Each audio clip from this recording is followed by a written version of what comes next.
말씀 같이 볼까요? 우리 하나님 원하시는 복음의 공동체 우리 6번째인데 순전한 마음으로 같이 한번 읽겠습니다. 시작.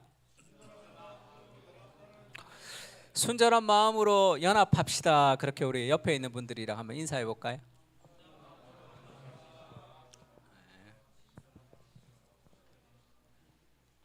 연합되겠나? 그래서 네. 사도행전 2장 40절에서 47절입니다. 제가 먼저 읽고 여러분 같이 읽겠습니다. 또 여러 말로 확증하며 권하여 이르되 너희가 이 패역한 세대에서 구원을 받으라 하니 그 말을 받은 사람들은 세례를 받으매 이날에 신도의 수가 3천이나 더하더라. 그들이 사도의 가르침을 받아 서로 교제하고 떡을 떼며 오로지 기도하기를 힘쓰니라. 사람마다 두려워하는데 사도들로 말미암아 기사와 표적이 많이 나타나니 믿는 사람이 다 함께 있어 모든 물건을 서로 통용하고 또 재산과 소유를 팔아 각 사람의 필요를 따라 나눠주며 날마다 마음을 같이하여 성전에 모이기를 힘쓰고 집에서 떡을 떼며 기쁨과 순전한 마음으로 음식을 먹고 하나님을 찬미하며 또 온 백성에게 칭송을 받으니 주께서 구원받는 사람을 날마다 더하게 하시니라.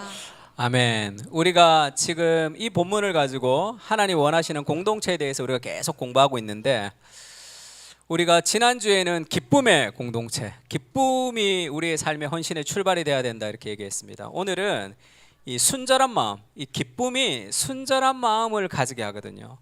이런 마음을 가질 때 이런 일들이 다 일어납니다.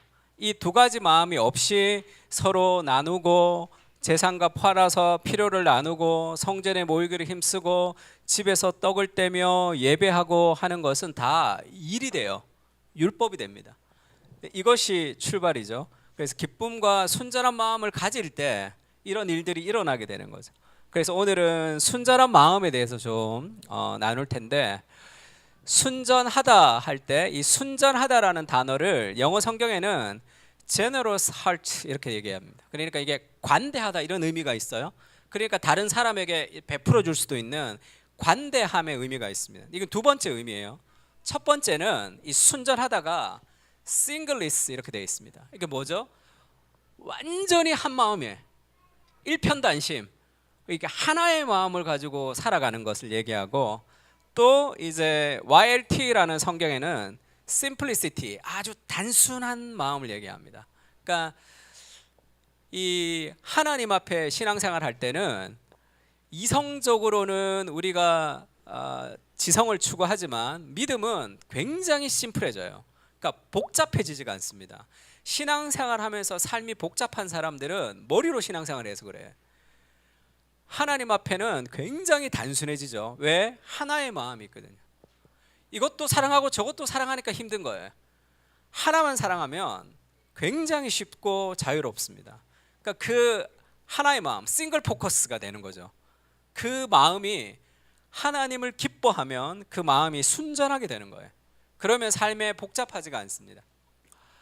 마태복음에 보면 이런 말씀이 있죠. 눈은 몸의 등불이니 그러므로 내 눈이 성하면 온몸이 밝을 것이고 눈이 나쁘면 온몸이 어두울 것이다. 그러니까 눈이 몸의 등불이죠. 그러니까 눈이 어두워지면 다 어두워 보입니다. 이때 눈이 성하면 할 때 이 성하다는 단어가 영어 성경에는 I be single 이렇게 되어 있어요. 하나의 초점이 있다는 거죠. 그러니까 눈이 성하다는 건 믿음 안에서 하나의 초점을 가지고 살아간다. 하나의 마음을 가지고, 그러니까 굉장히 단순한 마음을 가지고 사랑하고 살아간다는 뜻이거든요. 그러니까 눈이 하나가 아니면 하나의 마음을 가지지 않으면 어떻게 되느냐는 거죠. 순전한 마음이 아니면 두 주인을 섬기게 되죠. 같이 읽을까요? 한 사람이 시작. 한 사람이 두 주인을 섬기지 못할 것이니 혹 이를 미워하고 저를 사랑하거나 혹 이를 중히 여기고 저를 경히 여김이라. 너희가 하나님과 재물을 겸하여 섬기지 못하느니라. 그러므로 내가 너희에게 이르노니 목숨을 위하여 무엇을 먹을까 무엇을 마실까 몸을 위하여 무엇을 입을까 염려하지 말라. 목숨이 음식보다 중하지 아니하며 몸이 의복보다 중하지 아니하냐. 성령으로 인해서 하나님을 향한 그 싱글 포커스가 되지 않으면 마음이 나뉘게 됩니다. 그렇게 되면 두 주인을 섬긴단 말이에요. 그럼 삶이 복잡하고 힘들어지죠. 하나님과 재물을 겸하여 섬기게 된단 말이에요. 이 순서, 하나님을 가장 사랑하면 나머지가 다 얼라이먼트가 돼요. 다 누릴 수 있습니다. 근데 두 가지 주인을 놔두면 이게 헷갈린단 말이에요. 그래 왔다 갔다 하니까 삶에서 열매가 없어요. 신앙생활을 하는데 삶의 열매가 없습니다. 그리고 염려가 있는 거죠. 인생에 많은 염려가 있는 이유는 포커스가 두 가지가 있기 때문에 그래요. 하나님을 사랑하고 다른 것에 대한 사랑, 이 두 가지가 있는 거죠. 이스라엘은 그게 이제 오늘날은 정상처럼 느껴지는데 이스라엘은 한 번도 하나님을 버린 적이 없습니다. 구약에 하나님도 사랑하고 우상도 사랑했기 때문에 문제가 생긴 거죠. 그러니까 구약의 이스라엘의 타락과 오늘날의 교회의 현실은 비슷해요. 그러니까 교회를 열심히 다니지만 삶에서 구별됨이 잘 없는 경우가 많습니다. 그게 포커스가 두 가지가 늘 있는 거죠. 두 마음, 그러니까 순전하지 못한 마음을 가질 때 그렇게 됩니다. 누구든지 지혜가 부족하거든 모든 사람에게 후히 주시고 꾸짖지 아니하시는 하나님께 구하라. 내가 인생을 살아갈 지혜가 필요한데 첫 번째 하나님께 간구해야 되죠. 싱글 포커스가 될 때. 근데 이 포커스가 두 가지가 되면 마음이 순전하지 못하면 믿음으로 구하고 조금 더 의심하지 말라. 의심하는 자는 마치 바람에 밀려 요동하는 바다 물결 같으니 이런 사람은 무엇이든지 주께 얻기를 생각하지 말라. 두 마음을 품어 모든 일에 정함이 없는 자로다. 기도하는데 마음이 두 마음이에요. 그러면 역사가 이루어지지 않는 거죠. 하나님께 기도해야 됩니다. 그리고 의심하지 않는 그런 심플리시티한 단순한 믿음이 좀 필요해요. 우리도 지난주에 우리 동희 형제 나왔을 때 결혼식을 하는데 아버님이 이 폐렴이 급성 폐렴에 대해서 입원하셨다 그렇게 그 얘기를 듣고 같이 기도했죠. 아버님이 건강이 회복되어서 토요일 날 예식장에 나올 수 있도록. 그러면 그런 반드시 회복될 것이라는 그런 믿음이 있느냐? 그런 사람이 어디 있어요? 그런 믿음은 없습니다. 그러면 목사님 그렇게 기도했는데 아버님이 회복이 안 됐어. 그래서 토요일 날 못 나왔어. 그렇게 되면 어떻게 됩니까? 거기에 대한 불안이 있는 사람들이 많죠. 인간이 해야 되는 굉장히 단순하죠. 나을지 안 나을지가 하나님의 뜻이, 낫는다고 기도하면 그게 하나님 뜻이 아니면 그러면 기도 못하죠. 인간이 해야 되는 가장 첫 번째, 우리는 하나님이 아닙니다. 우리에게 주어진 최선을 다하는 거예요. 그러면 낫게 해달라고 믿음으로 기도하는 거예요. 안 나오면 받아들이는 겁니다. 나보다 더 큰 하나님의 능력이, 나보다 더 지혜로우신 하나님의 무엇이 있다고 생각하는 거지. 그걸 기도할 때부터 이거 이렇게 기도했다가 좀 안 나오면 뭐 목사로서 이거 성도들이 뭐 그렇게 얘기할까 뭐 그러면 아무것도 못해요. 마음이 나눠지면. 인간이 해야 되는 단순한 일 뭡니까? 낫게 해달라고 목숨을 걸고 기도하는 거예요. 낫지 않으면 나보다 더 지혜로우신 하나님의 뜻을 받아들이면 됩니다. 얼마나 쉬워요.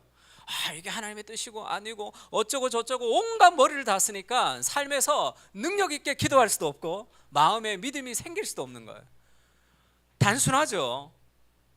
기도하는 거예요. 인간이 할 수 있는, 내가 하나님이 아니잖아요. 그리고 그것이 이루어지지 않으면 나보다 더 크신 하나님께서 가장 선한 것을 주신다라고 믿고 기다리는 거죠. 이해되지 않지만 신뢰할 수 있는 겁니다. 얼마나 쉬워요. 그럼 기도가 쉬워진단 말이에요. 온갖 생각들이 우리에게 들어오기 시작하면 기도가 복잡해집니다. 두 마음을 품어서 정함이 없는 게 아니라 순전한 마음을 가지고 하나의 마음을 가져야 된다는 거예요. 왜 두 마음이 품어지냐는 거죠. 하나의 마음을 가질 때 능력이 있습니다.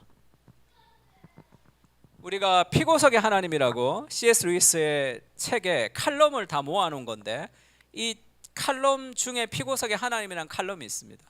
거기서 C.S. 루이스가 계몽주의 이후에 하나님을 믿긴 믿지만 하나님을 피고석에 뒀다는 거예요. 그리고 내가 재판장이 된 거죠. 그러니까 성경도 그렇게 읽습니다. 성경이 말씀하면 내가 아멘 하는 것이 아니라 내 생각을 가지고 성경을 이렇게 저렇게 내 마음에 들면 받아들이고 내 마음에 안 들면 받아들이지 않는 거죠. 그러니까 내가 재판장이니까 하나님 피고석에 있는 거예요. 그러니까 하나님에게 시간을 줍니다. 충분히 나를 설득을 좀 해봐라. 설득이 되면 하나님을 내가 믿어줄게. 설득되지 않으면 하나님을 배제하는, 그러니까 내가 원할 때만 하나님을 신뢰하고 내가 원하지 않을 때는 하나님을 배제하는 그런 신앙으로 살아가는 거죠. 그러면 삶의 변화가 잘 없죠. 왜냐하면 내가 내 삶의 주인이 되기 때문에. 그래서 요나도 마찬가지죠. 하나님이 큰 석 니느웨로 가서 그것을 향해 외치라 그렇게 얘기했습니다. 그러나 요나가 피해서 다시스로 도망하죠. 하나님은 니느웨로 가라고 했는데 요나가 다시스로 갑니다. 니느웨는 왼쪽이라면 다시스는 스페인 쪽, 저쪽으로 도망간 거예요. 하나님이 말씀했는데 왜 요나가 이렇게 다시스로 도망하게 됐네? 자기 마음에 안 드는 거죠. 요나가 원래 이랬냐 하면 그렇지가 않았습니다. 열왕기하 14장 25절에는 이스라엘 하나님 여호와께서 그의 종 가드 헤벨 아밋대 아들 선지자 요나, 똑같은 요나예요. 요나를 통해서 하신 말씀과 같이 여로보암이 이스라엘 영토를 회복하되 하맛 어귀에서부터 아라바 바다까지 하였으니 요나를 통해서 예언을 해서 이스라엘 영토가 회복한 사건이 있습니다. 하맛 어귀에서 아라바 바다까지는 백두에서 한라까지 이런 뜻이에요. 솔로몬의 영토를 회복하는 날이 있었습니다. 그때는 요나가 하나님의 말씀에 순종해서 예언했어요. 왜죠? 자기 마음에 들거든요. 그게 이스라엘을 회복한 히브리 민족에게 좋은 거거든. 그러니까 순종합니다. 그런데 오늘은 순종 안 하죠. 요나서는. 왜? 내 마음에 안 들거든. 자기 마음에 들면 순종하고 내 마음에 안 들면 순종하지 못하고. 왜죠? 이것은 히브리 민족에게 좋은 거. 그쪽에서 니느웨의 복음을 전하는 것은 히브리 민족에게 좋지 않기 때문에. 그때는 맞고 지금은 틀린 이유는 무엇인가? 늘 얘기하죠. 오늘날의 영성의 핵심은 하나님을 경험하고 싶고 하나님을 만나고 싶습니다. 은혜를 체험하고 싶어요. 근데 내 마음대로 살고 싶습니다. 그래서 삶에서 포커스가 자꾸 나뉘게 되는 거예요. 삶의 능력이 나타나지 않습니다. 하나님의 나라는 말에 있지 않고 그 능력에 있죠. 그 삶에 있습니다. 내 마음에 들면 순종, 내 마음에 안 들면 불순종. 그래서 요나에게 두 마음이 뭐죠? 요나가 물에 빠졌을 때 자기를 그렇게 고백하죠. 나는 히브리 사람이고 바다와 육지를 지으신 하늘의 하나님 여호와를 경외하는 자로다. 지금 이 부분은 하나님을 경외하는 자, 크리스찬이라는 정체성인데 그보다 더 앞선 정체성이 뭐죠? 히브리 사람이에요. 히브리 사람. 그러니까 히브리 사람이라는 자기의 정체성을 포기할 만큼 신앙이 뛰어나지는 않는 거예요. 그만큼 신앙을 사랑하지는 않는 거예요. 하나님을 사랑하지만 내가 더 사랑하는 사람이 있는 거죠. 두 마음. 그러니까 여기에 합당하면 말씀을 아멘 하지만 여기에 합당하지 않으면 말씀을 거부합니다. 이게 두 마음이죠. 싱글 포커스가 안 되는 거예요. 이사야서도 그렇게 얘기하죠. 여호와를 만날 만한 때에 찾으라. 가까이 계실 때 그를 부리라. 그러면서 그의 생각을 버리고 여호와께 돌아오라 이렇게 얘기하죠. 왜 여호와께 돌아오지 못합니까? 자기 생각이 있기 때문이에요. 내 생각. 하나님의 말씀이라는 기준에 나의 지정의를 맞추는 게 튜닝하는 거죠. 절대 진리에 나를 튜닝하는 겁니다. 근데 내가 생각해보고 이게 맞아, 이게 안 맞아 그러면 신앙이 성장할 수가 없어요. 그러니까 자기 소리, 자기의 목소리, 그러니까 조율되지 않은 악기를 가지고 계속 소리를 내는 거예요. 그러니까 아름다운 소리가 나지 않습니다. 이사야서 같이 읽을까요? 이는 시작. 내 생각이 너희의 생각과 다르며 내 길은 너희의 길과 다름이니라. 여호와의 말씀이니라. 이는 하늘이 땅보다 높음 같이 내 길은 너희의 길보다 높으며 내 생각은 너희의 생각보다 높음이니라. 아멘이죠. 하나님이 내 생각은 너희 생각보다 다르다. 내 길은 너희 길과 다르다. 하늘이 땅보다 높음 같이 내 길은 너희 길보다 높으며 내 생각은 너희 생각보다 높다. 그러면 그 생각을 받아들이면 됩니다. 이해가 안 되면 나를 위해서 자신의 아들의 목숨을 버리신 하나님이 나에게 하신 말씀이 내 생각보다 나쁠 리가 없어요. 그것을 신뢰하는 믿음의 지성이 필요합니다. 그러니까 신앙생활은 어떻게 보면 굉장히 심플하죠. 내 생각대로 살지 않고 하나님의 말씀을 따라 순종하면 되는 거예요. 근데 오늘날의 신앙의 가장 큰 문제는 지식은 많은데 순종이 없습니다. 순종도 내가 좋은 것은 순종해요. 내가 마음에 들지 않는 것을 순종하지 않는 거죠. 내가 마음에 들지 않는 사람, 내가 마음에 들지 않는 일은 헌신하지 않습니다. 그러면 늘 건강한 삶을 살 수 없죠. 내가 하나님이 되기 때문에 그렇습니다. 성경적 비판으로 해서 크리스토퍼 와킨이 그렇게 얘기해요. 뱀이 여자에게, 하와에게 그렇게 얘기하죠. 하나님이 참으로 너희에게 동산의 모든 나무의 열매를 먹지 말라 하시더냐, 이렇게 얘기합니다. 이 얘기는 무엇을 불러일으키느냐 하면 네가 원하는 것을 해, 이렇게 얘기하는 거죠. 하나님은 네가 원하는 것을 하지 못하게 하는 존재야 라고 생각하게 하는 거예요. 그래서 내가 원하는 것을 하기 위해서 말씀도 뒷전이고 기도도 뒷전이에요. 말씀을 보고 기도하는 이유는 내가 원하는 것을 도와주기 위해서 말씀을 보고 기도하는 경우가 많습니다. 그것은 마귀가 우리에게 주는 생각의 문화의 내러티브 안에 침식당한 거죠. 그러니까 그런 생각을 넣어주는 거죠. 뱀은 하나님이 우주적 킬조이, 기쁨을 죽여버리는 거죠. 파티를 망치는 존재로 그리려고 하는 것 같다. 내 인생을 하나님의 말씀에 순종하는 게 가장 행복하고 기쁘다라고 생각하지 않도록 하는 거죠. 하와는 하나님의 명령을 과장함으로써 말을 지어내기 시작하는데 그 결과 하나님과 그가 지으신 피조물 사이에 불신의 쐐기가 더 들어박히게 된다. 그래서 하와는 그 말씀을 과장합니다. 그러니까 내가 원하는 쪽으로 말씀을 좀 바꾸는 거죠. 그러면서 하나님의 말씀을 그대로 받아들이지 못하다는 것을 어떻게 알 수 있죠? 하나님이 동산 중앙에 있는 나무의 실과를 먹지 말라. 그러면 정령 죽으리라, 이렇게 얘기했습니다. 하와가 만지지도 말라 이렇게 포함하죠. 먹지도 말고 만지지도 말라 하더라. 이 말은 하나님이 하신 얘기도 아닌데 왜 들어갔죠? 너무 과하다는 생각하는 거예요. 하나님의 말씀이 너무 과해. 내 생각에는 너무 과한 거야. 그건 나를 억압하는 거야. 나를 행복하게 하지 못할 거야, 이렇게 생각하는 거죠. 그러니까 만지지도 말라고 한다고 이렇게 왜곡시키는 거야. 하나님의 성품을. 자기의 생각이 왜곡되어 있는 거죠. 너희가 죽을까 하노라. 죽는다 했는데 이건 또 약하게 만들어 버리죠. 먹지도 말라 했는데 이건 플러스 시키죠. 죽는다 했는데 이건 마이너스 시킵니다. 말씀을 자기 마음대로 해석하는 거예요. 그러면서 나는 내가 원하는 것을 하고 싶어, 그렇게 얘기하는 거죠. 내가 원하는 것을 하고 싶어서 하나님의 말씀과 대결 구도를 가지면 그것은 이미 속삭임에 사로잡힌 거죠. 사탄이 하와에게 건네는 말은 이 고상한 거짓말이라는 거죠. 노블 라이라고 해요. 고상한 거짓말. 이게 가스라이팅 같은 거죠. 고상한 거짓말의 기원이 되었습니다. 마치 국왕이 국민에게 조국을 위해 죽는 것이 소중하고 합당한 일이라고 설복해서 가미가제 같이 막 자기의 목숨을 버리는 것처럼 사탄은 하와에게 거짓된 꿈을 주입하죠. 그 꿈을 따르라고 부추깁니다. 그 꿈이 뭐죠? 네가 원하는 것을 행해라는 거죠. 네 뜻대로 살아가라는 거예요. 너의 행복을 위해서 네가 원하는 것을 하라는 거짓된 꿈을 부추깁니다.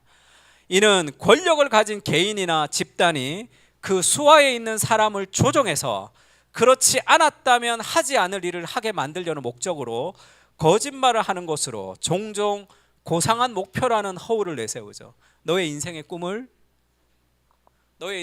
이뤄라. 너의 인생을 성공하라. 거짓된 거짓말에 속고 있는 거죠. 우리 인생의 진정한 행복은 하나님의 말씀에 순종하는 데 있습니다. 그것은 고상하게 하고 지위를 향상시켜준다. 그것은 인간 성취에 대한 위대한 비전을 고취시켜주고 인간의 분투를 한 단계 격상시켜 하나님의 수준까지 높여줍니다. 그래서 내가 나의 꿈을 위해서 인생을 바치고 자기를 개발하고 우리가 공부를 하고 무언가를 향하는 모든 것은 왜 우리의 인생에 어떤 불안과 만족을 동시에 주느냐 하면 내가 내 스스로 내 인생의 주인이 되어서 살도록 하게 되는 거죠. 그러나 그것은 진실이 아니며 하와는 그것을 바라다가 타락하죠. 고상한 거짓말은 같이 읽을까요? 빨간색 시작. 한 거짓말은 우리를 기만할 뿐 아니라 분열을 가져온다. 그것은 사회를 깨지게 한다.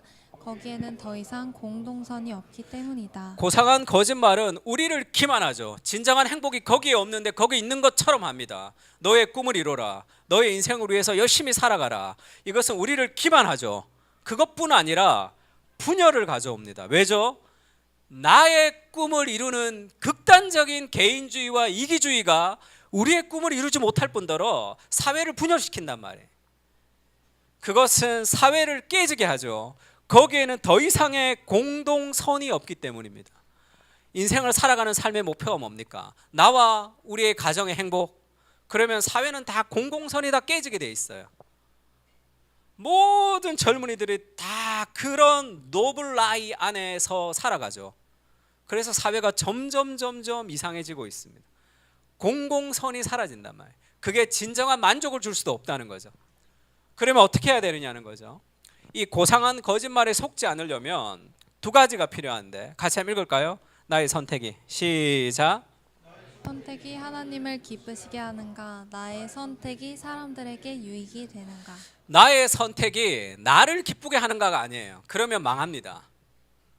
나의 선택이 하나님을 기쁘시게 하는가? 그리고 사람을 기쁘게 하는가? 그러면 나한테 손해가 되더라도 그것을 선택할 때 참된 행복을 누릴 수가 있는 거예요. 근데 절대 내가 손해보지 않는 삶을 선택합니다. 그러면 하와처럼 되는 거예요. 하나님을 떠나 내가 내 개인의 행복을 추구했던 삶은 결국은 자기를 기만해지고 그리고 사회를 분열시킵니다. 관계가 다 깨진단 말이에요. 하나님을 기쁘시게 하는가, 그리고 이게 사람들에게 유익이 되는가의 판단의 기준을 따라 선택하며 살아갈 때 그게 가장 합리적인 선택을 할 수 있어요. 룻의 철을 기억하라. 자기 목숨을 보존하고자 하는 자는 잃게 됩니다. 잃는 자는 살게 되는 거죠. 이게 복음의 역설과 같은 거죠. 마귀는 우리에게 늘 거짓말합니다. 너를 먼저 책임져야 된다. 네가 살아야 남들 살릴 걸 아니냐. 내가 스스로 나의 공급자가 되도록 하는 거죠. 그러면 축소되는 삶을 사는 거예요. 롯의 처는 왜죠? 뒤를 돌아와서 소금 기둥이 되었죠. 그것은 세상을 향한 사랑, 하나님을 향한 말씀의 순종, 이 두 가지가 동시에 있는 거예요. 그러니까 결국은 잘못된 결과를 맞이하는 거죠. 로마서도 이렇게 얘기합니다. 같이 읽을까요? 시작. 믿음이 강한 우리는 마땅히 믿음이 약한 자의 약점을 담당하고 자기를 기쁘게 하지 아니할 것이라. 우리 각 사람이 이웃을 기쁘게 하되 선을 이루고 덕을 세우도록 할지니라. 그리스도께서도 자기를 기쁘게 하지 아니하셨나니. 믿음이 강한 우리는 믿음이 약한 자의 약점을 담당하고 자기를 기쁘게 하지 아니할 것이다. 자기를 기쁘게 하는 삶이 아니죠. 예수님도 자기를 기쁘게 하지 아니하셨으니 자기를 기쁘게 하려면 하늘에서 안 내려오셨겠죠. 그 고생을 안 했겠죠. 우리를 위해서 자기를 희생하는 삶의 기쁨, 누군가와 나보다 더 큰 인생의 대의와 나보다 더 사랑하는 대상을 위해서 자기를 희생할 때 인생의 의미와 행복이 온다고 얘기했습니다. 나의 만족을 추구할 때 오는 것이 아니죠. 그리스도께서도 자기를 기쁘게 하지 않았다. 자기를 기쁘게 하는 삶을 선택하지 마라. 그러면 어떤 생각이 들어요? 나의 기쁨을 추구하지 않는다면 다른 사람을 위해서 희생하면서 나만 고생하는 거 아닌가? 그러면 계속 내가 남들을 위해서 살다가 탈진해 버리는 거 아닌가? 그런 생각이 들죠. 그게 노블 라이죠. 그래서 이렇게 갔다가 저렇게 갔다가 왔다 갔다 합니다. 하나님을 탐닉하라라는 얘기를 한 적이 있죠. 자기를 기쁘게 하는 것, 술과 성과 마약과 그 다음에 다른 어떤 선한 것들, 일과 만족과 성공과 그 모든 것이 우리를 완전한 기쁨을 가지게 하지 못하는 거죠. 어떤 성취도 우리를 완벽하게 하지 못합니다. 그러면 계속 지속적인 성취를 해야 돼요. 그래서 회사에서 열심히 일과 성공을 위해서 살아가는 사람이 회사에 잘리거나 아니면 그것이 지속적인 성공에 멈추게 되면 삶의 의미를 잃어버립니다. 술과 성과 마약과 성공과 돈과 사랑을 추구하는 것은 하나님께 나아갈 때 없어지는 것이라고 얘기했죠. 그러니까 술과 성공과 돈과 사랑을 찾는 것은 요 정도에 만족하는 거예요. 요렇게 걸어가는 겁니다. 그러니까 만족이 안 되니까 계속 그것에 쳇바퀴 돌듯이 도는 거죠. 더 나가서 하나님을 정말로 기뻐하면 어린아이의 일들을 버리게 되는 거예요. 이것이 그렇게 내 인생에 만족을 주지 않습니다. 성공해도 되고 안 해도 되고 그것 자체가 내 인생의 어떤 목표가 되지는 않는 거죠. 그래서 진정한 자기 기쁨은 하나님을 즐거워할 때 진정한 자기를 찾는 거예요. 아, 하나님께 나를 드리면 그럼 내가 좀 탈진하고 내 거 뺏기는 게 아닌가? 내 인생의 주인이 나라서 그래. 그때 진정한 나를 발견할 수 있는 거죠. 그래서 하나님을 더 사랑할 때, 나보다 하나님을 더 사랑할 때 삶은 자유롭습니다. 그리고 능력이 있고 삶의 열매가 생기는 거죠. 그래서 경건한 사람은 지옥이 없어도 말씀에 순종하죠. 왜? 내가 말씀을 지키지 않으면 혼나고 말씀을 지키면 상 받고가 아니라 하나님의 마음을 아프게 하고 싶지 않기 때문이죠. 죄를 이기는 것은 하나님을 사랑할 때 죄를 이기게 되는 거죠. 이것이 신앙의 역설과 같은 겁니다. 자기를 기쁘게 하는 삶을 추구하면 어떤 자기 쾌락이라는 것을 벗어날 수가 없습니다. 공공선을 이룰 수도 없고. 사람의 제일 되는 목적이 무엇입니까? 웨스민스터 소요리 문답 1번이죠.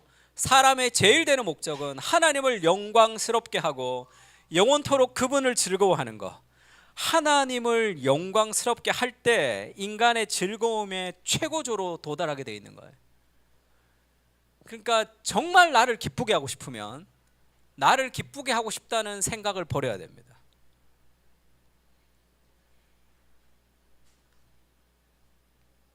부모가 자식을 위해서 자식을 희생시키고 내 인생의 만족을 얻는 부모가 어디 있습니까?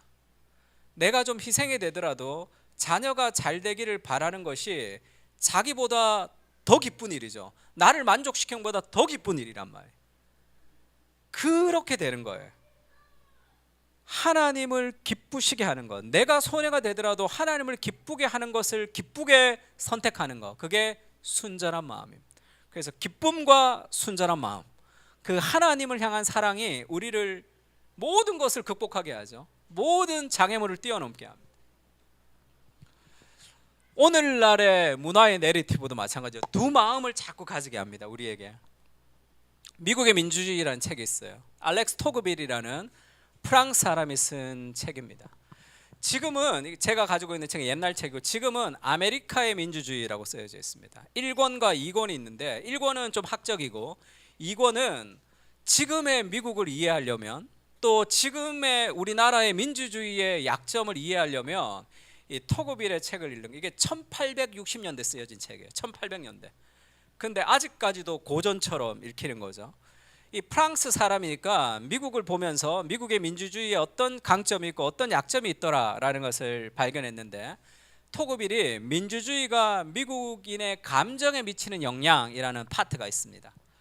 거기서 왜 미국인은 그토록 행복하면서 풍요로움에 들떠있는 사람이 왜 이상한 불안 가운데 사는 것일까? 왜 이상한 불안 가운데 사는 것일까?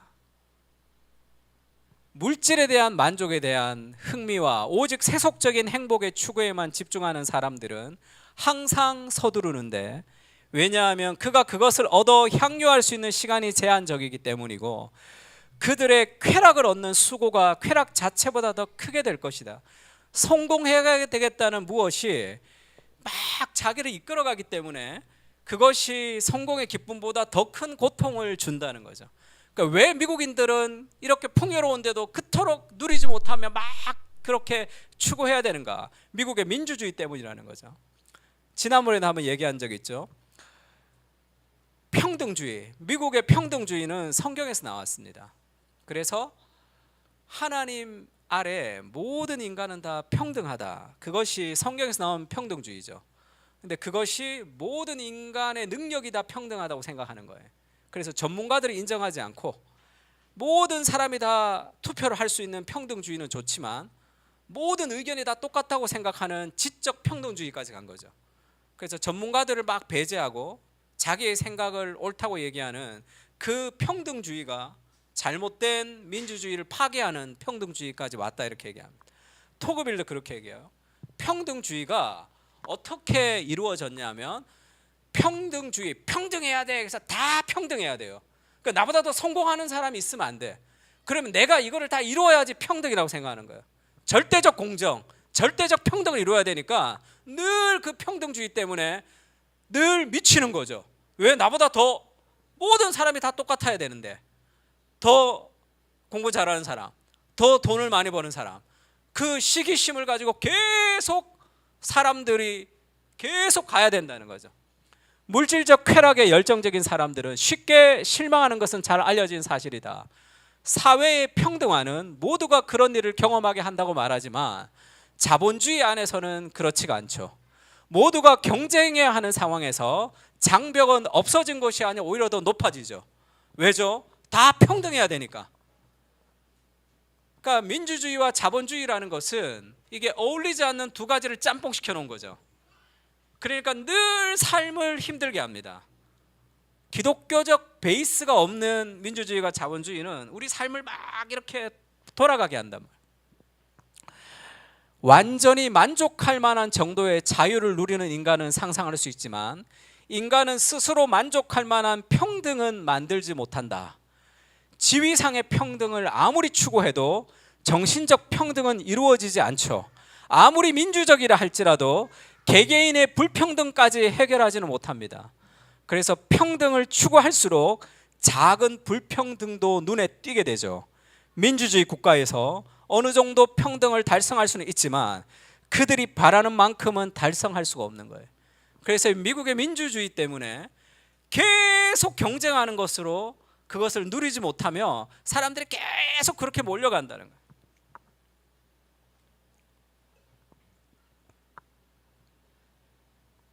구조주의 강의라는 책이 있습니다.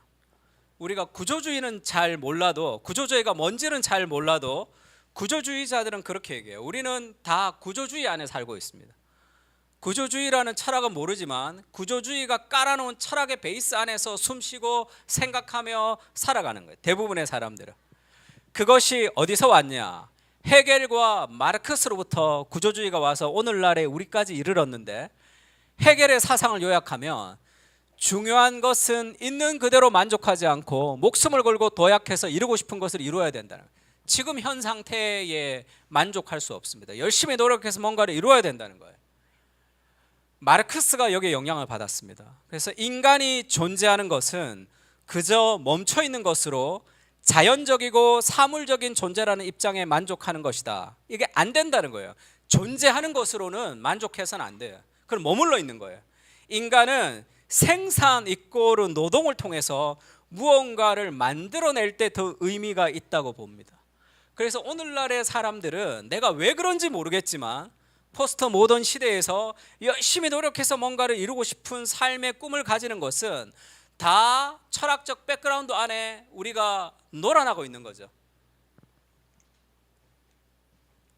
알랭드 보통의 불안. 목요일 날 우리 필립 형제, 희준 형제 만났는데 요즘 뭐 읽고 있냐? 알랭드 보통의 불안을 읽고 있다 그러면서 이 얘기, 비슷한 얘기를 나한테 해서 설교에 쓰면 되겠다. 내가 이렇게 목요일 날 이렇게 찾았습니다. 왜 불안하죠? 사람들이 사회에서 사람들이 차지하는 지위는 신분이라는 뜻에서 파생되었습니다. 직업적 신분뿐 아니라 세상의 눈으로 본 사람의 가치나 중요성을 가리키게 되죠. 오늘날 지위라는 게 1976년 이후에 경제적 성취와 관련하여 지위가 부여되기 시작했습니다. 사회에서 제시한 성공한 이상에 부응하지 못할 위험에 처했으며 그 결과 존엄을 잃고 존중받지 못할 것이라는 걱정, 불황, 실업, 승진, 동료와 나누는 대화, 신문 등으로 불안은 유발되죠. 그러니까 왜 이런 불안이 유발되냐 하면 인간은 존재하는 것으로는 부족하고 생산을 통해야 된다는 거예요. 계속 노력해서 생산해내야지 성취의 어떤 의미를 가질 수 있다라고 생각하며 살아가는 거죠. 그래서 하나님은 좀 뒷전입니다. 포커스가 두 개예요.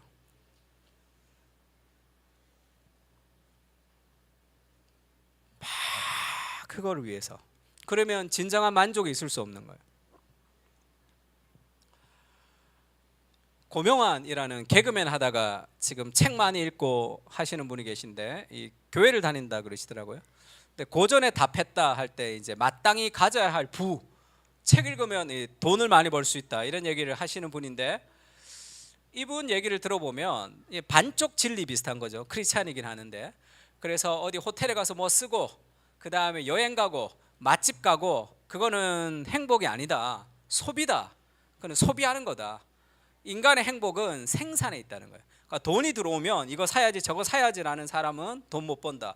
돈이 들어오면 이걸 가지고 돈을 어떻게 생산할까를 해야지 돈을 벌게 되고 그것이 더 기쁨, 소비의 기쁨이 아니라 생산의 기쁨을 해야 된다 이렇게 얘기합니다. 많은 사람들이 막 좋아요를 많이 눌러요.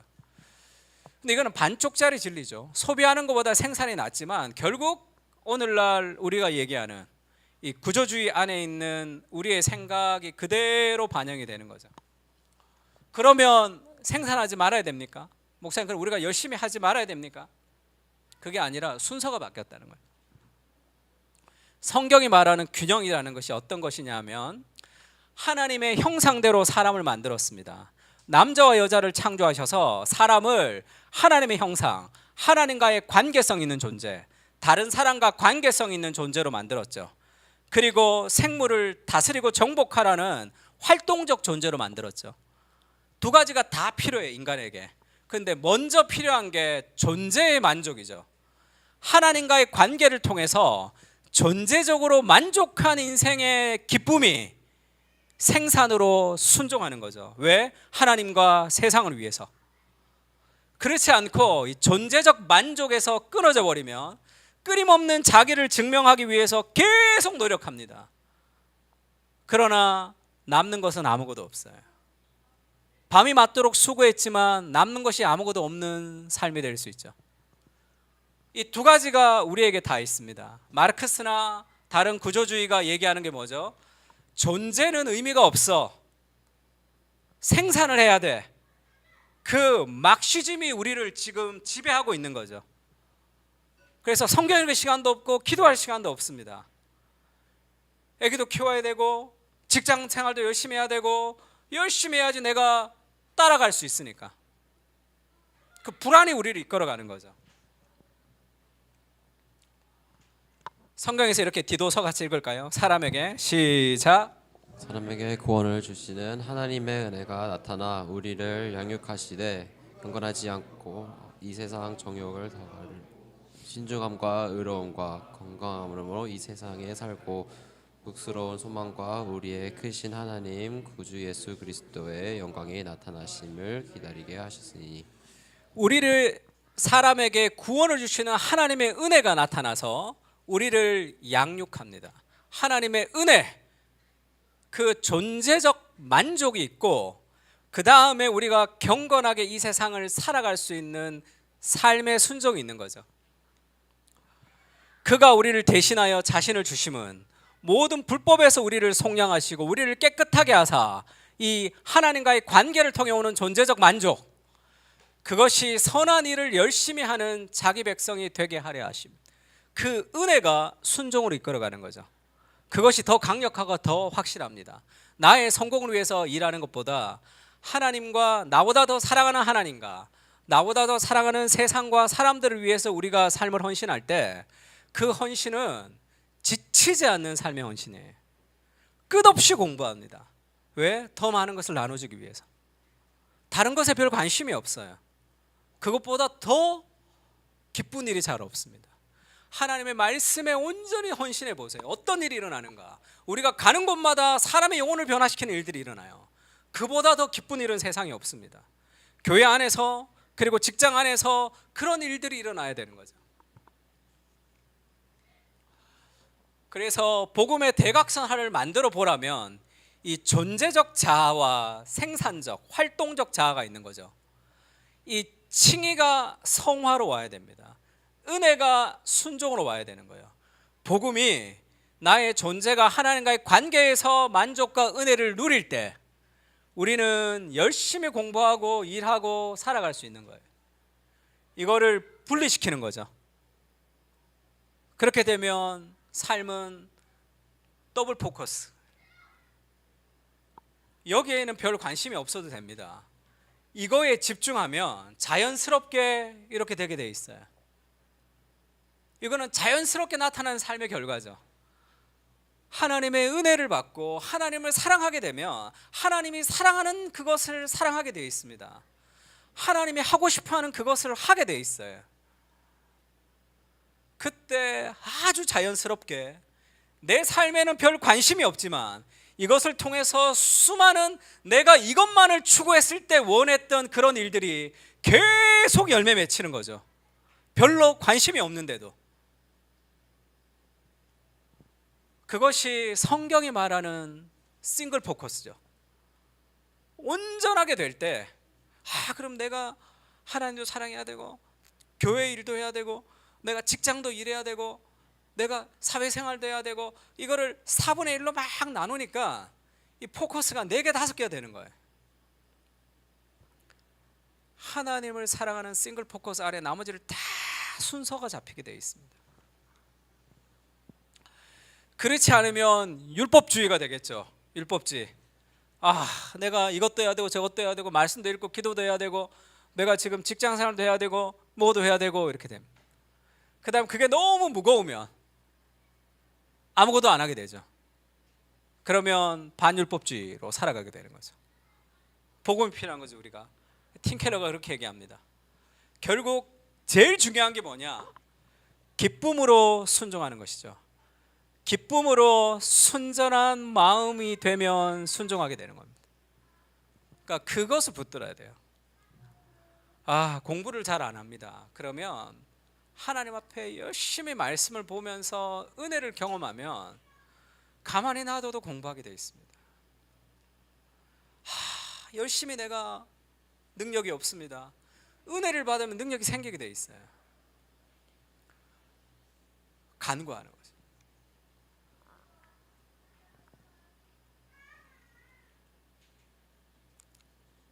골든이라고 있죠. 캐더헌에 나와. 캐더는 아직 못 봤습니다.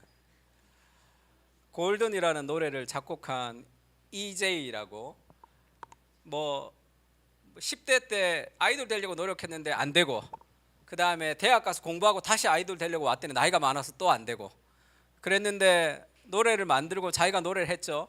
거의 최고의 작곡가, 최고의 가수가 됐는데 그래서 지금 광복 80주년 빛에서 어둠으로인가도 참여했죠. 이번에 참여해서 작곡을 했습니다. 그러면서 그렇게 얘기했어요. 내 인생은 반드시 빛나게 될 거야. 소리를 더 높이고. 왜냐하면 내가 그런 인생을 살았으니까. 그렇게 자기 엄마가 늘 그런 얘기했대. 말이 씨가 된다고. 그러니까 나는 잘 될 거야. 내 인생이 좀 골든이 될 거야 하는 그 바람으로 불렀는데 그 노래대로 됐다. 왜 이 노래를 그렇게 좋아할까요? 사람들이. 늘 우리 인생도 그렇다는 거죠. 빛을 보지 못하고 늘 이렇게 지금 열심히 했지만 뽑히지 못했는데 이 노래를 부르면서 위로를 받잖아요.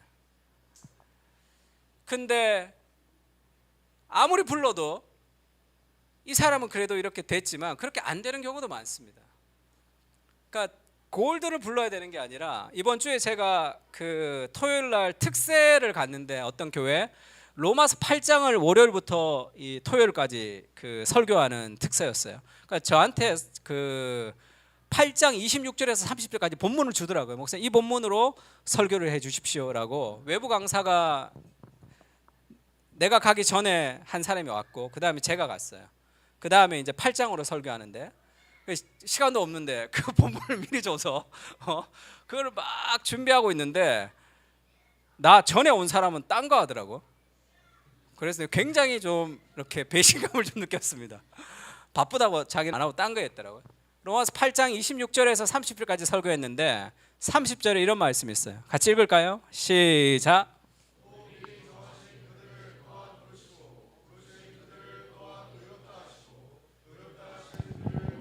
함께 하셨느니라. 성령께서 모든 것을 합력하여 선을 이루는데 미리 정하셨습니다. 우리를 창세전에. 그래서 창세전에 정해서 우리를 부르셔서 예수를 믿는 거죠. 그리고 그들을 의롭다 하시죠. 우리를 칭의. 그리고 우리를 성화시킵니다. 그리고 우리를 영화롭게 하시는 거죠. 창세전에 우리를 선택해서 영원까지 인도하는 하나님의 계획이 이미 결정되어 있다는 거예요. 이것을 신앙의 선배들이 황금 사슬이라고 불렀습니다. 골든 체인, 골든 체인. 만세전에 하나님 우리를 택하셨어요. 우리를 부르셨습니다. 예수님을 믿게 했어요. 그리고 우리를 예정했고 부르셨고 의롭게 하시고 결국은 영화롭게 하셔서 영원까지 우리를 인도하시는 이 골든 체인이 우리에게 있다는 거예요. 내 인생이 빛을 보지 못했는데 결국에는 골든이 될 거야. 열심히 노력해서 골든이 될 거야. 이게 행위 구원이죠. 복음은 그걸 그렇게 얘기하지 않습니다. 네 인생이 지금 골든 체인 안에 있다 이렇게 얘기하는 거죠. 너의 존재가 이미 골든 체인 안에 있는 거예요. 우리 인생은 절대로 망하지 않습니다. 하나님의 선택, 그리스도의 십자가를 우리에게 주셨잖아요.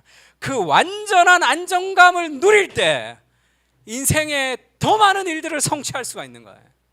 왜죠? 불안하지 않잖아. 그리고 인생을 모험할 수도 있죠. 기대감이 있죠. 완전한 하나님의 골든 체인 안에 우리가 있는데 막 불안해. 우리의 인생에 실패와 좌절이 있지만 그것은 무너짐이 아니죠. 결국은 모든 것을 합력하여 선을 이룰 것이라는 하나님을 향한 확신이 있는 거예요. 그럼 두려움 없이 도전할 수 있어요. 그럼 어떻게 순전한 마음을 가질 수 있는가? 지난주부터 목사님 설교를 좀 짧게 해주십시오 그런 얘기가 있어서 짧게 끝내겠습니다. 먼저 두 가지 의지가 있다는 것을 인정해야 돼요. 인간 안에 두 가지 의지가 있습니다. 바울이 한 법을 깨달았는데 선을 행하기를 원하는 마음이 있지만 악이 함께 있는 것이죠. 내 안에 두 가지 윌이 있어요. 선을 행하고 싶은 마음과 악을 행하고 싶은 마음이 있는 거예요. 그래서 내 마음대로 살아가면 늘 악을 행하면서 무너지게 되어 있습니다.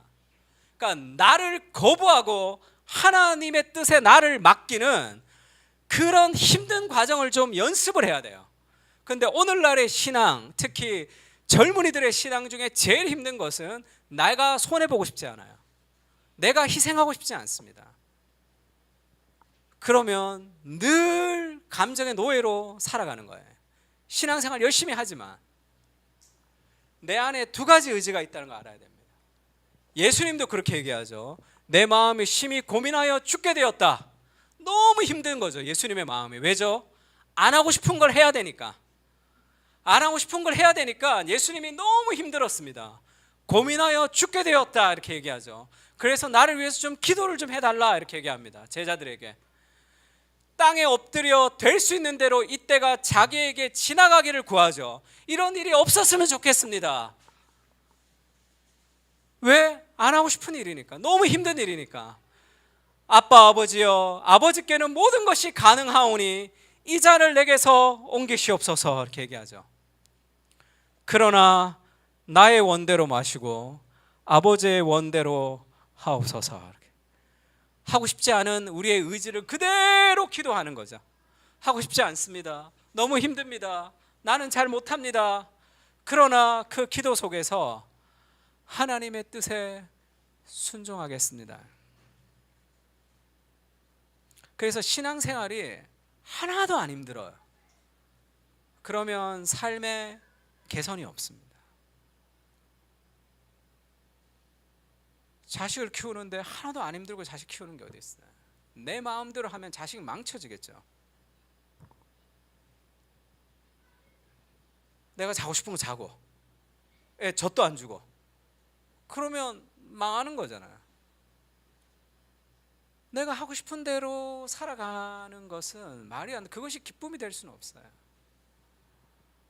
신앙생활도 마찬가지. 나보다 하나님을 더 사랑할 때 내 인생의 여러 가지 힘든 일들을 감당해내는 능력이 생기는 거죠. 그때 예수님을 닮아갑니다. 엄마의 갈대상자라고 이 지남생님이라는 사람이 있고 이 잘잘법의 이 임은미 선교사님이라고 나오셨어요. 이분이 순복음교회 출신이라 잘잘법을 들어보면 어떤 거는 좀 받아들이기 힘든 것도 많습니다. 근데 제가 이거 보면서 굉장히 크게 느끼는 게 뭐냐면 아프리카 선교사예요. 남편 미국 사람입니다. 아프리카 선교하러 갔는데 뭐 신앙이라는 게 별거 없다는 게 자기는 단순하는 거예요. 하나님 말씀하시면 아멘 하면 된다는 거예요. 내가 뭐 부딪히고 안 부딪히고 그런 거 없다. 내가 하고 싶고 안 하고 싶고 없고 그냥 자기는 심플리스틱. 저는 뭐 무식합니다. 저는 단순합니다. 이렇게 얘기하는 거예요. 그러면서 아프리카 선교하러 갔는데 아프리카를 뒤집고 싶었대. 복음으로. 그런데 아프리카가 안 뒤집어지고 뭐 계속 애들 막 훔쳐가고 그 다음에 뭐 돈 빌리러 오고 그랬는데 열심히 선교했는데 열매는 없고 그러다가 배가 복수가 이렇게 찬 거예요. 그래서 남편이 병원에 가자 그랬더니 순복음 신앙 아멘 안 가도 된다고 그러다가 막 거의 1분만 더 있었으면 죽을 뻔했대요. 그렇게 가서 수술을 했습니다. 수술을 하고 95%는 괜찮지만 5% 정도 감염될 수가 있다 그래요. 근데 뭔가 감염된 것 같더래. 남편이 다시 병원 가자 그랬더니 안 가도 됐네. 95%가 감염 안 되는데 내가 하나님 선교를 보내셨는데 감염 안 된다는 믿음이 있었대. 감염된 거예요. 배가 이렇게 돼. 그래서 애기 낳아봤냐 묻더래요. 그때 애기 낳기 전이래. 안 낳아봤다. 그러니까 애기 낳을 때 정도만큼 힘들다 하면서 그냥 고름을 짰다는 거예요. 온 병원이 떠나가도록 너무 아파가지고 엄청나게 소리를 질렀다는 거예요. 그리고 와서 하나님 아프리카를 뒤집으려고 선교하러 나왔는데 지금 나가 이러면 어떡하냐. 이렇게 하나님이 그렇게 얘기하대. 이분은 막 좀 나서는 스타일이에요. 그래서 아프리카를 막 뒤집고 싶었다는 거예요. 하나님이 그런 마음을 주더라는 거예요. 나는 너에게 사역을 원하지 않는다. 성공을 원하지 않는다. 너의 삶을 원한다는 마음을 주셨다는 거예요. 그때부터 기도를 바꿨답니다. 아침에 일어나면 감사, 그냥 내 마음에 들든 안 들든 하나님이 내게 허락하시는 것은 가장 좋은 것이다 라고 믿는다는 거예요. 딸이 태어났대요. 하나님이 가장 좋은 딸을 나한테 주셨다. 속 썩일 때는 짜증나죠. 짜증나지만 나보다 더 지혜로운 하나님이 나에게 허락하신 거라면 이것은 가장 좋은 것이라고 믿는다는 거예요. 그리고 딸에게도 부족하지만 하나님이 나를 엄마로 주셨다면 나는 너에게 최고의 엄마다. 왜냐? 하나님이 너에게 최고의 것을 주시는 분이시기 때문이다. 그래서 딸을 안고 최고의 딸과 최고의 엄마가 만났다는 거예요. 이것은 내가 잘하기 때문이 아니에요. 딸이 이쁘기 때문이 아닙니다. 하나님이 딸을 가장 사랑하셔서 딸을 위해 목숨을 버리시는 분이기 때문에 내가 가장 너에게 알맞는 최고의 엄마를 하나님이 주셨다는 거예요. 그러면 날마다 감사죠. 엄청나게 충격을 받았습니다. 아프리카 얼마나 힘든 일이 많았겠어요. 굉장히 심플해요. 감사하는 거. 왜? 나보다 하나님이 더 지혜로우시기 때문에. 그래서 뭐 말도 희한한 말도 있어요. 그냥 감사, 뭐 그래도 감사, 뭐 그러니까 감사, 뭐 그렇지 않으니까 감사. 뭐. 왜냐하면 내 감정과 내 뜻과 내 판단이 아니라 하나님 앞에 내 감정을 맞추겠다는 거예요. 하나님이 나를 위해서 자신의 아들의 목숨을 주셨다면 가장 선한 것을 주신다. 환경이 내가 보기에는 힘들어도 엄청나게 단순하죠. 능력이 있습니다.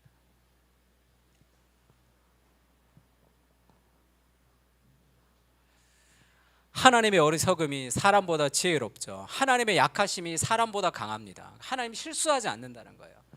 형제들아 너희의 부르심을 보라. 육체를 따라 지혜로운 자가 많지 않으며 능한 자가 많지 않으며 문벌이 좋은 자가 많지 아니오다. 하나님이 세상에 미련한 것들을 택하사 지혜 있는 자들을 부끄럽게 하시고 세상에 약한 것을 택하사 강한 것을 부끄럽게 하려 하시죠. 하나님이 세상에 천한 것들과 멸시받는 것들과 없는 것들을 택하사 있는 것들을 폐하려 하시나니 아무 육체도 하나님 앞에서 자랑하지 못하게 하려 하심이라. 이 말씀을 믿는다면 순전해지는 거죠. 내가 능력이 없고 내가 능력이 있고 별 관심이 없어요. 하나님이 연약한 나를 통해서 일하실 수 있다는 확신을 가지는 거예요. 그러면 엄청난 일들을 해낼 수 있습니다. 왜죠? 하나님의 부르심을 봐라. 실력 없고 능력 없는 사람들도 하나님께서 능력을 주시며 일하게 하신다는 거예요. 이걸 그냥 믿어야 돼요. 심플리스틱. 그렇구나. 하나님 나를 쓰시겠구나. 그리스도 십자가를 보니까 기대하는 거죠. 그리고 인생을 던지고 준비하면 기쁨과 즐거움 가운데 엄청나게 많은 일들을 준비하고 할 수 있습니다. 내 능력, 내 실력, 내 기분이죠. 자녀가 부모를 실망시킬 때 우리가 함께 공부했던 적 있죠. 하늘에 계신 완전하신 아버지도 길 잃고 방황하는 자녀들이 있다는 사실을 기억해라. 자녀가 내 뜻대로 안 될 때도 하나님은 당신의 슬픔을 이해하신다. 그렇지 않으면 우리가 자녀와 씨름할 때 소망을 잃어버리죠. 나의 성취가 무력하다고 느껴지기도 하고 좌절할 때도 그분은 우리에게 가까이 오실 것이다. 아담과 하와는 끔찍한 결과를 경험했지만 그들을 향한 하나님의 사랑은 실패하지 않죠. 계시록에서 하나님이 결국은 하나님 나라를 완성합니다. 하나님은 바로 그 자리에서 그들이 저지른 악을 되돌릴 구주를 주겠다고 약속하셨다. 당신이 할 수 없는 일을 같이 읽을까요? 시작. 당신이 할 수 없는 일을 하나님이 행하실 것을 신뢰하라. 하나님의 계획 안에는 우리의 삶의 실패까지 포함되어 있다. 아멘이죠. 믿어요.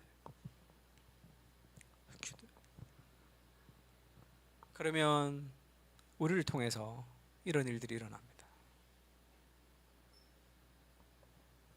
이렇게 능력 없는 우리를 통해서 이런 일들이 일어나야지 사람들이 야 어떻게 이렇게 능력 없는 네가 이런 일을 했느냐, 하나님이 정말로 위대하시다, 그렇게 되는 거죠. 전쟁을 위해서 말과 마병을 준비하는 것이 아니라 이김은 여호와께 있다, 이렇게 얘기하죠. 싱글 포커스. 그 순전한 마음을 가질 때 우리 삶을 통해서 하나님이 일하십니다. 찬양할까요? 이거 한번 읽고 찬양합시다. 시작. 너희 안에서 착한 일을 시작하신 이가 그리스도 예수의 날까지 이루실 줄 우리도 확신하노라. 믿으십니까? 너희 안에 착한 일을 시작하셨어요. 그가 시작했어요. 착한 일을 너희 안에서. 그 착한 일을 이미 시작해서 그것이 우리를 이끌어갑니다. 완전하게 우리를 이끌어가는 거죠. 그리스도 예수의 날까지, 그것이 완성될 때까지 이미 우리 안에서 하나님의 일이 시작된 거예요. 그거를 신뢰하십시오. 기쁨과 순전한 마음을 가질 때